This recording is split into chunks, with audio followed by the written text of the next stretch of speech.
الحمد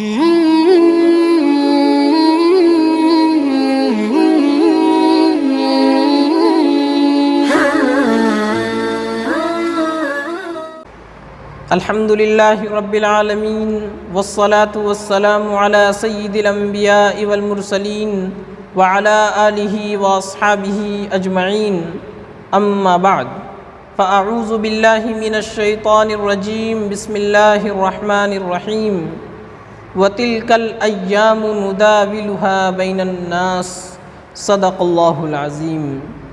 دنیا کے اس عبرت خانے میں حالات بدلتے رہتے ہیں، دنیا کے اس عبرت خانے میں حالات بدلتے رہتے ہیں۔ جو لوگ تھے کل مشہور جہاں ہیں آج وہی گمنامی میں۔ میرے محترم بزرگوں اور عزیز دینی بھائیوں، حالات کبھی ایک جیسے نہیں رہتے، وقت ہمیشہ بدلتا رہتا ہے۔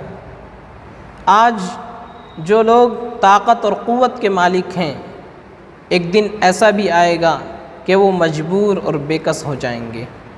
آج جنہیں اللہ نے مال اور دولت کے انبار دے رکھے ہیں، ایک دن ایسا بھی آئے گا کہ وہ 2 وقت کی روٹی کے محتاج ہو جائیں گے۔ آج جو آدمی عزت اور شہرت کی بلندی پر ہے، ایک دن ایسا بھی آئے گا کہ وہ گمنام ہو جائے گا۔ تو میرے عزیزو، وقت ہمیشہ بدلتا رہتا ہے، حالات بدلتے رہتے ہیں۔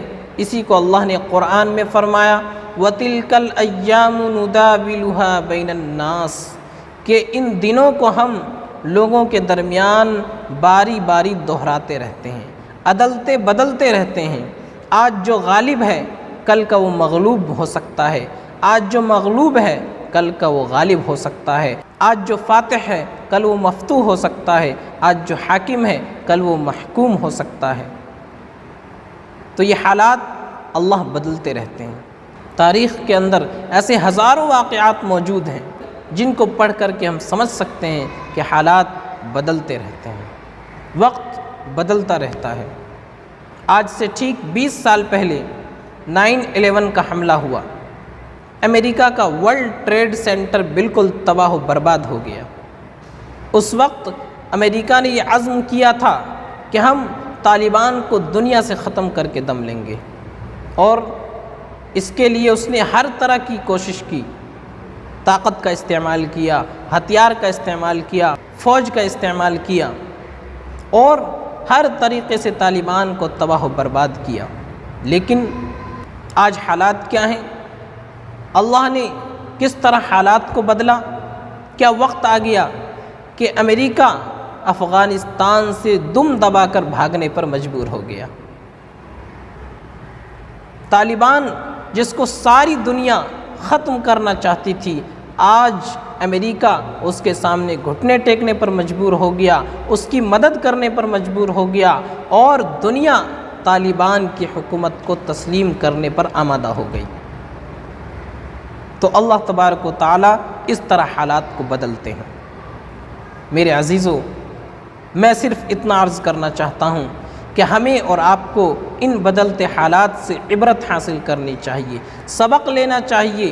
آج اگر اللہ نے ہمیں کوئی نعمت دے رکھی ہے تو ہمیں اس پر اترانا نہیں چاہیے، فخر نہیں کرنا چاہیے، گھمنڈ اور تکبر میں مبتلا نہیں ہونا چاہیے، بلکہ اللہ کا شکر ادا کرنا چاہیے کہ اللہ نے ہمیں یہ نعمت عطا کر رکھی ہے، اور ان نعمتوں کا صحیح استعمال کرنا چاہیے۔ اگر اللہ نے آج ہمیں طاقت اور قوت دے رکھی ہے تو اس طاقت اور قوت کا استعمال غریبوں کی، مظلوموں کی مدد کے لیے ہونا چاہیے، نہ کہ کمزوروں پر ظلم کرنے کے لیے۔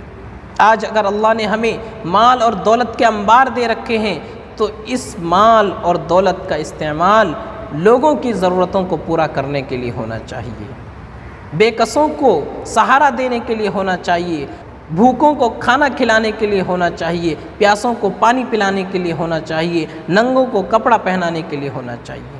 ایسا نہ ہو کہ ہماری یہ دولت انسانیت کو تباہ و برباد کرنے کے لیے استعمال ہو۔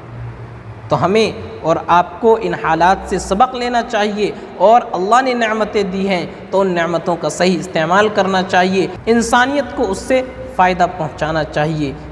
تو میرے عزیزو، میں صرف یہی عرض کرنا چاہتا ہوں کہ آج جو لوگ اقتدار میں بیٹھے ہوئے ہیں، جو لوگ ستہ کے مالک ہیں، جو لوگ حکومت پر قابض ہیں، وہ یہ نہ سمجھے کہ ہم ہمیشہ حکومت کرتے رہیں گے۔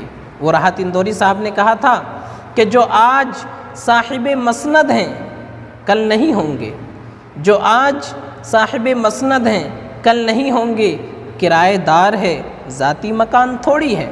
تو آج اللہ نے اگر آپ کو اقتدار دے رکھا ہے، حکومت کی باغ ڈور آپ سنبھال رہے ہیں، تو آپ کو گھمنڈ نہیں ہونا چاہیے، فخر نہیں ہونا چاہیے، تکبر میں مبتلا نہیں ہونا چاہیے، اور طاقت اور قوت کے نشے میں کمزوروں پر ظلم نہیں کرنا چاہیے، بلکہ یاد کرنا چاہیے کہ ایک وقت کہیں ایسا آئے گا کہ آپ مظلوم ہو جائیں گے، آپ بے کس اور مجبور ہو جائیں گے، آپ محتاج بن جائیں گے۔